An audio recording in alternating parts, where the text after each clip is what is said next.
here's your host, Alex Garrett. Well, here on Alex Garrett Podcasting, I'm very excited to have my next guest. I actually found his story on LinkedIn where a lot of inspiration is coming from, as I don't even know where we're on this pandemic, but people are going through it and making life work through the pandemic and adapting to it and adding some restaurants in the meanwhile. And Chef JJ Johnson is no exception. Chef, first of all, thanks for joining me on Alex Garrett Podcasting. Oh, thanks for having me, Alex. It's a pleasure. I'm excited. Trying to keep some hope alive. And you've done that, and I know you've gotten people to invest, but first talk about FieldTrip and where this idea came from and how you've been able to expand through the other boroughs of New York. Well, FieldTrip for me kind of just like started in my brain, traveling the world, eating rice, seeing rice as the center of the table, people getting excited about rice and wondering like why here in the United States there's no excitement, but there's in some areas there are excitement, but in projected, rice for me was like one of them, as I look at it, like one of the most disrespected ingredients on the food chain. And I said to myself, hey, I think a rice shop would be great. Let's try to disrupt the market space in Harlem with giving people like good for you food, or giving them the option for good for you food. And what ingredient can we do that around? Rice, but it being freshly milled directly from a farm. And that's how I really kind of got started. Originally, Alex, I wanted it to be a full service restaurant. And then I was like, will people pay $26 for a bowl of rice? Probably not. And then kind of pulled back the layers and just made it where it's like it's a rice shop. You order from the counter, you get your food, you sit down. And in the beginning it was tough, and then it started to grow, and then the pandemic came. It's always a roller coaster. Well, rice, I do love rice. In fact, it's one of my favorite ingredients, to be honest. So tell us why you feel it's so disrespected, because I feel like people do love rice. Do they not? I think it's based on a culture, on your culture, if you respect rice. But I think the real American, the real rooted American that eats rice is like, you got brown rice, that's good rice, right? When it's like, it's so much more than that. At one point, rice was a cash crop, right? Part of the gold era. People made a lot of money off of it. And that rice that was produced came off of slave trade, right? Carolina gold rice, which was the foundation of America. And then Black people didn't want to farm anymore, and the rice industry collapsed. And then you got parboiled rice, which started because people had to figure out how to preserve rice. Well, sorry, I didn't catch the last part. I was saying, what's your favorite rice? Like, what's your favorite rice, and then what's your favorite rice to make? Oh man, I mean, my whole perspective on rice right now is that I love to buy freshly milled rice directly from the farm. If I'm getting it from the farmer's market, and a farmer I didn't know that had freshly milled rice or selling grains, or if I'm purchasing it directly online from Anson Mills or Harvest Mills or Blue Moon or a rice farm in upstate New York. That's what I love. My refrigerator and freezer has tons of freshly milled rice.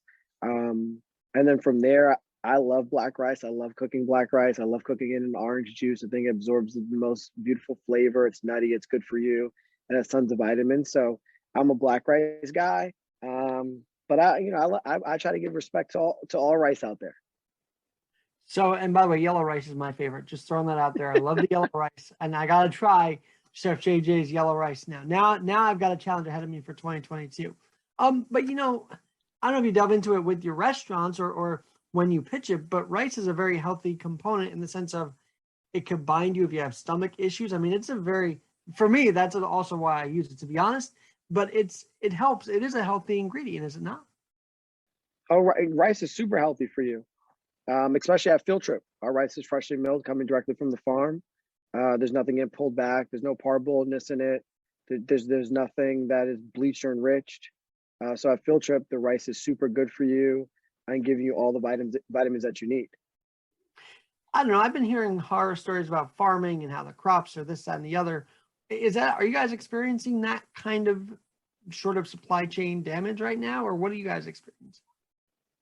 Well, at FieldTrip, we order rice directly from the farm, so all of our rice is coming directly in.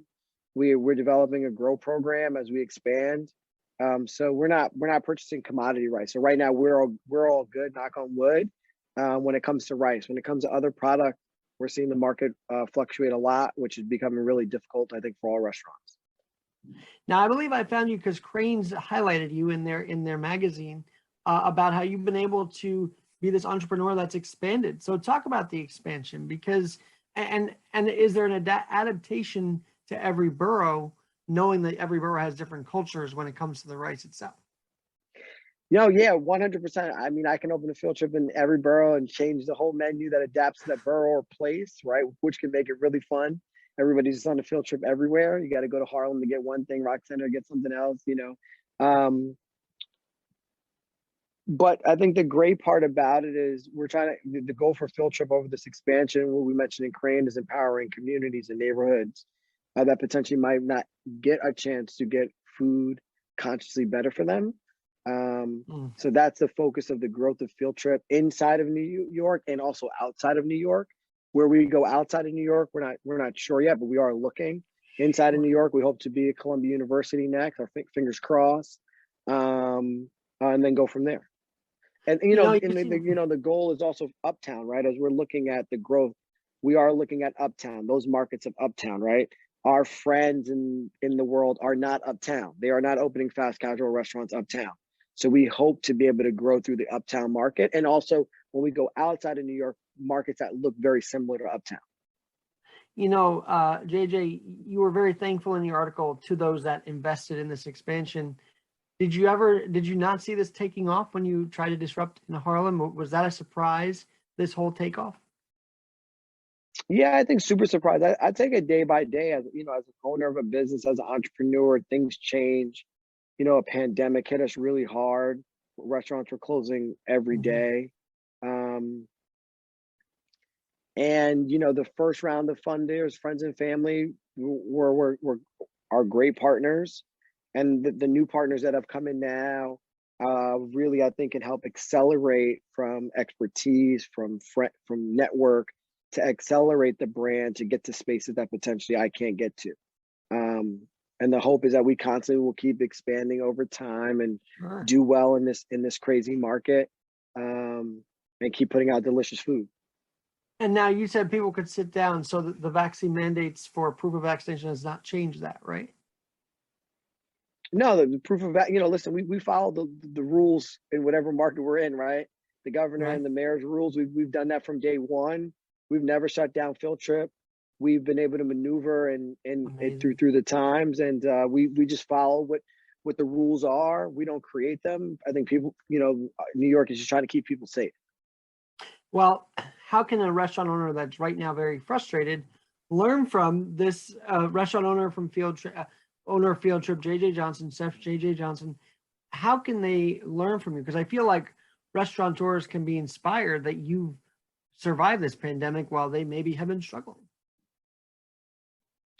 I think everybody, I'm still trying to figure out how to maneuver. I think the best advice I can say to restaurant owners is just tap into your local community. Like, just look at that block radius, that 4x4 block radius, 2 blocks to your right, 2 avenues to your right, 2 avenues, and then 4 blocks up, 4 blocks down. That's your customer. How can you drive in on them and get them to come into your location? That's what we're trying to always do on a daily basis. And just building trust that you're there for your community. It's a hard time. It's a hard time for us all. All right, you mentioned health, and I wondered if you wanted to take this into the schools also. Like, are you looking to partner with education to make sure the kids have a healthier menu as well? Yeah, that would be awesome if we could partner with schools to put FieldTrip menus on, to have a FieldTrip section in schools. I think that's something that we'll look to down the road potentially. I think right now the goal for me is to go into communities that in cities and in rural America that don't get the option to eat better. I grew up in Northeast Pennsylvania. It's McDonald's, Burger King, Pizza Hut, Domino's, right? Taco Bell's. That were your options as a kid, and me as a kid. Those are the same options that are in Harlem or in the Bronx or in Detroit or in Oakland. I hope Field Trip could come in and be able to really give people an opportunity to eat better. And if you're able to eat better, then you're able to live a little bit longer. Absolutely. Nutrition is so important. So you're on the map now and you want to go into communities. Being on the map, does that sort of feel role modelish now for you, and that now you have an even bigger cause to be there for the community? You know, you can't, I think if you're a community guy or you're trying to mentor, you always have it in your heart. Mhm. You know, this is something I've always wanted to do, something I grew up with. Listen, my parents ran a nonprofit basketball program my whole life. I grew up in it. So being ingrained in communities, I for me are the key. I look at myself as a community guy. And also, you know, hopefully the growth of Field Trip really paves the way for the future, that young Black kids can see that they can raise money and open up whatever they envision to open up. So it's clear this is way beyond just a restaurant. It is the vibe I'm getting right now. Yeah, I mean, I believe restaurants are the glue to communities, right? They're the ones that keep communities safe. They're the ones that give you your first job. So I look at it that way, as it's a community builder, because my first job was in a restaurant as a dishwasher. I know a lot of people that aren't in the restaurant industry are. And I think as we look at society now, crime rates going up, restaurants are closed. Restaurants are a function of a lot of things that go on in everybody's community. And hopefully Field Trip could be that little light that just shines to give people hope in whatever community we go in. I love talking with you, but I got to ask you on the day-to-day, because obviously you're managing all these different entities. How do you keep this level head like you have right now in this interview? How do you keep that when you're dealing with day-to-days, and keep your employees inspired to keep going and Field Trip's mission? You know, right now I'm hiring infrastructure, right, marketing, our director of ops. You know, really putting people that are smarter around me to try to really build out the brand. And my goal has always been, regardless if you're the porter, the busser, whoever you are, is to try to hire the best person. But listen, you run a high level company, or you try to run a high level company, there's always stress, right? Like, let's not get twisted. Like, people around you might cause stress to people around you. There's an intensity level to push to keep the train running. But I believe Field Trip is an awesome place to work. We treat people really well, especially right now in the industry that people don't want to work in anymore. Our retention rate is still pretty good comparison to what the industry standards are. And I think it's just because we care about people. We check in on them. We ask questions. We try to give them a work-life balance. We're just trying to be what we consider the future of food is. Chef JJ Johnson, talk to me for a minute. What inspired you to become an entrepreneur? Let's start there. I think I've always been an entrepreneur. Okay. But there's a lot of risk, would you say, to start your business? I mean, that's a risk right there. So what inspired you to start it and say, let's get this off the ground running? I think when I was cooking at the Cecil, I put all my blood and my sweat and tears into an establishment that had nothing, that I got it collected a check. And I said, well, if I can work this hard for somebody else, could I work this hard for myself? And I think a lot of people, I try to tell a lot of young kids, you can't just automatically turn on a switch and work for yourself that hard because it's for yourself now. You just have that in you. It doesn't matter if you're working for somebody else or if you are working for yourself. You're putting in the same blood, sweat, and tears if you care. And then you hope the people you hire around you are working at that same pace as well. And I've started companies in college that I failed. I've always just had an entrepreneur spirit. I've always just had the energy of risk, like big picture risk. And I think you just have to be comfortable with not collecting a check every week. If you're not comfortable not collecting a check every week, then you can figure it out and try to push through.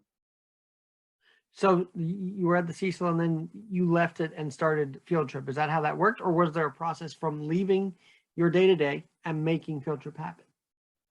Yeah, I left the Cecil and went out on my own. We did a couple of pop-ups that were around Field Trip. Did a residency and chef program at Chef's Club, which was a huge hit. Raised some money off of, was able to start to raise money off of that. The landlord of the Harlem location, FieldTrip, the moment I left the Cecil and it was announced, they called me and said, "We want you to put your restaurant here." At first I didn't want to do that, and then said, "Why not?" So having the community of Harlem behind me has always been a key to success. So yeah, there's always a process or progress, right? Depending on how you look at it. Sure. All right. Favorite bowl to make, because rice, I know you like the black rice, but I feel like rice bowls are just, they're a very popular thing among the millennials nowadays, are they not? I happen to like rice bowls too. So tell us. Where do you get your rice bowls from?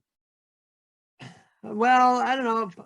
Honestly, I've tried poke bowl, poke bowl or something like that, but I'm definitely going to try FieldTrip now, because you've got in every borough. So I got to check it out now. Now you're putting the pressure on me. So I got to. Yeah, I'm going to I gotta, where do you live? I gotta come up with the yellow Spanish rice. You made me think of something. You inspired me that maybe I'm missing out on something I gotta put some yellow rice on the menu. Oh, and a little seasoning on that. Oh man, this is, you can't go wrong there. Yeah, I think the greatest thing about FieldTrip is that you're going around the world, right? You're really on a field trip. So you can eat in American South, you can eat in India, you can eat in West Africa, you can eat in Southeast Asia, our variations of the bowl. I would say my two favorite items that are not bowls are the quinoa patties, the veggie bao buns, and then the crab pockets are a must. If you're just eating by yourself, get a 5-piece. If you're eating with somebody else, don't get a 5-piece, get a 10-piece, because you're going to fight over that last piece. And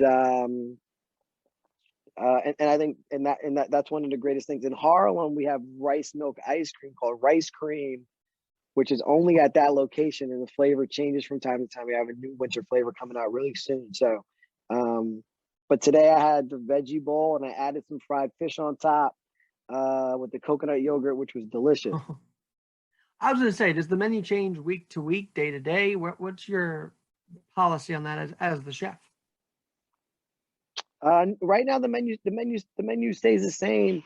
I envision the menu to be just like, when you look at McDonald's or Popeyes, this thing was built to give you maximum deliciousness, and that's what we do here at FieldTrip. We don't let people build your own, but we will be bringing some things soon, as in potentially adding some things onto your bowl. So I think there's some excitement coming to unlock some new things for the millennials out there that are looking that are eating at bowl spots, and then we'll go from there. Well, I got to ask you, because this is sort of a newsy podcast as well, and obviously we've had this devastating fire in the Bronx, and you mentioned Harlem. Are you guys doing anything to donate to those that were affected by this fire? Is there anything in place with that?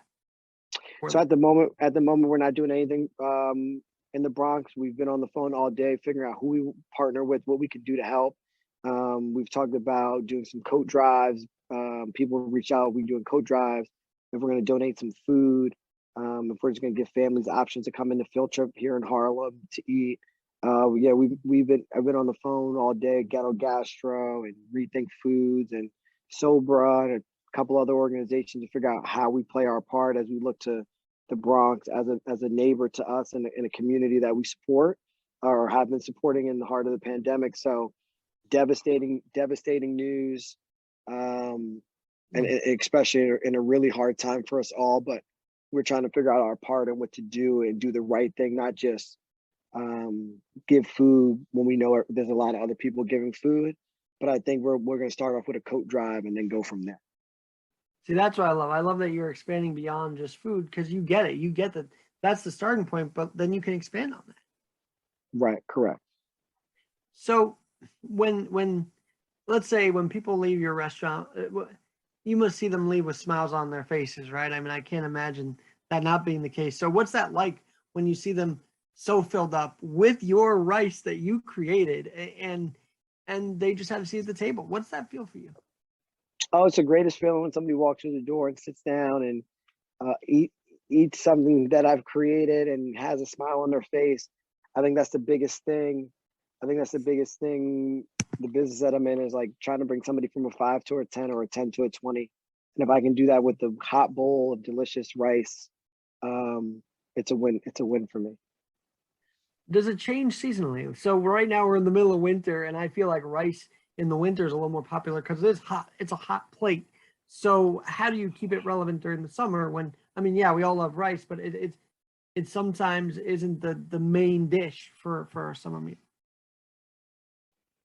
Well, in our rice bowls, we have our wok vegetables, and our wok vegetables change seasonally. Um, and our base is always collard greens. So right now it's Brussels sprouts, butternut squash, collard greens. I think we're gonna go for the winter. We're gonna go a little cauliflower, red cabbage, collard greens. So we will change our wok vegetables based off the season, and just what's around. But we give a complete meal, very different than other fast casuals out in the market space. So when you're eating with us at lunch or dinner, you're able to get your protein, your starch, and your veggie. And I think that's what makes us really key as a seasonal restaurant brand. That's very cool. By the way, I'm just looking up now. You are also a host on BuzzFeed. You're a chef on BuzzFeed's tasty platform, and you're a host on Just Eats with Chef JJ on TV1's new network, Cleo TV. Tell us about your television, because obviously you love doing Zoom interviews. I could see that you got that energy for television. Talk to me about that. Well, Just Eat season 4 comes out on Wednesday this week. So first episode's coming out. It's a cooking show where a guest comes into the kitchen with me. It's kitchen table talk. We talk about everything and anything. They cook with me. It's super fun. It's shot right here in Harlem, which is really good and delicious. And I'm thankful to be on TV for my 4th season.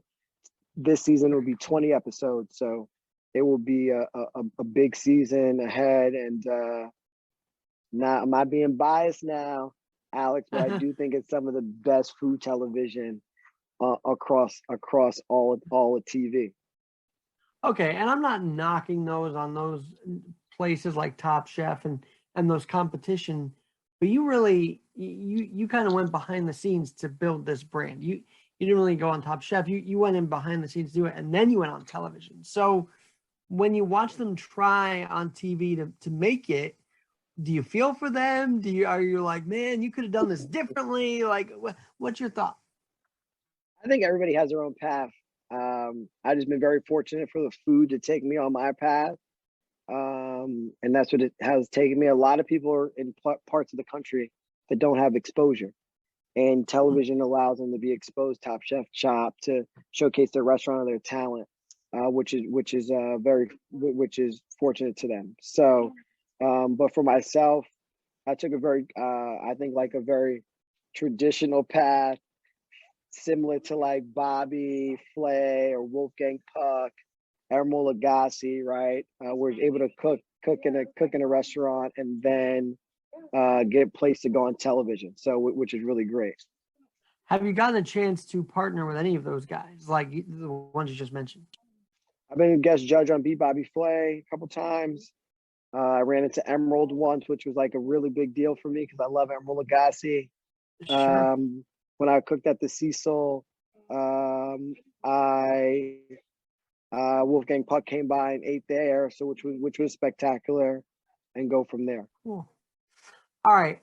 Bobby Flay, by the way, has a very interesting story. Aside from being a chef, he actually does horse racing and whatnot because he actually won the Belmont Stakes a few years ago. So I remember that.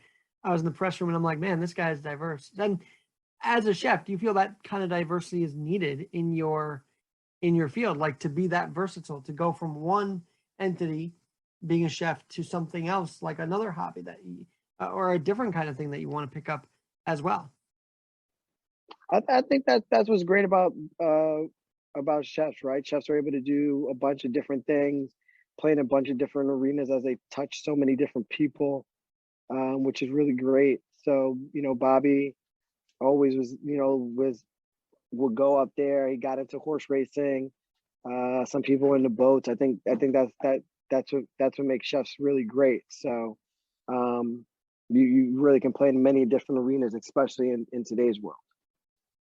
All right. So Crain's is interesting because it's a political paper as well. So being a 40 under 40, which I believe you are, or you were featured because you're 37 and you're definitely a 40 under 40. So talk to me about if politics, if there is sort of a mix to make sure that, as you say, you're following the rules, but more so, do you try and get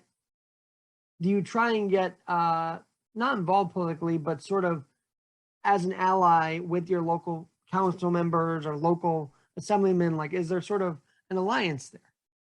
Yeah, everybody on the field trip team is active on community boards with city councilmen, especially in all the communities that we're in.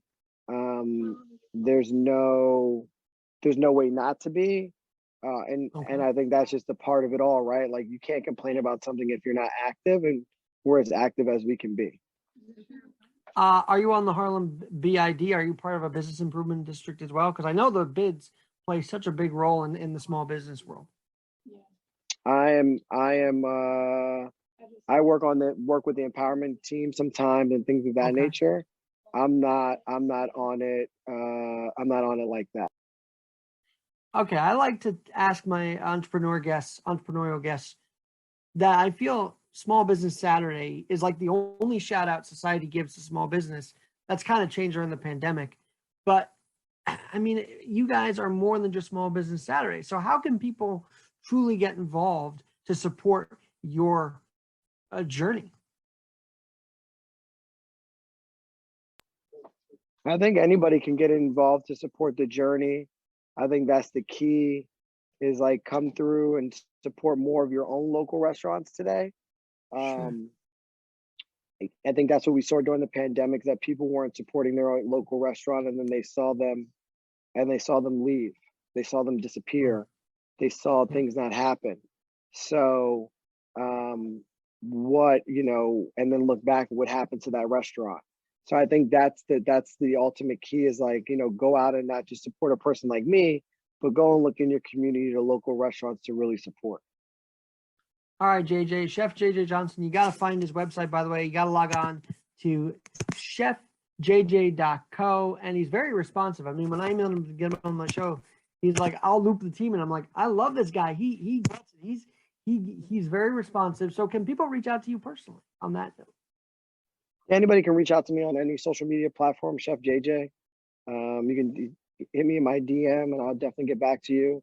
You go to my website, chefjj.co. And if you're looking for something in particular, I can send you to the right person on the team to get you the right answers. All right. One last thing to inspire other entrepreneurs to get their life going and their journeys up and running. I'm sure, sadly, you've been told, no, this may not work, or no, this may not work. So when someone who wants to start their own business or has this dream gets told certain things, how do you say, what's your words on staying resilient in following through on those journeys, no matter what's around you? I think when you love something that you do, all you can do is really push, and you want to stay alive in the things that you love. So that's the key to it all. Try to work in something that you love to do, and the resilience is just the fight. Well, I feel like you are fighting for Harlem. I feel like you are fighting for communities through Field Trip, and we're going to take a field trip literally to one of your restaurants and try it out, and maybe do a podcast from there too. That'd be kind of fun. Yeah, that'd be great. Come through, set up. We can definitely do a podcast in any space, anytime. You know who to talk to on the team, and they'll work it out. Chef, God bless you, and thanks for bettering New York City. That's the main thing you're doing right now. So thank you for that too. Perfect. Anytime, I'm here. Thanks, Alex, for having me. And I hope New York comes back strong. I'm Alex Garrett, where we're always adapting. Perfect, Talk guys. soon. Thank you.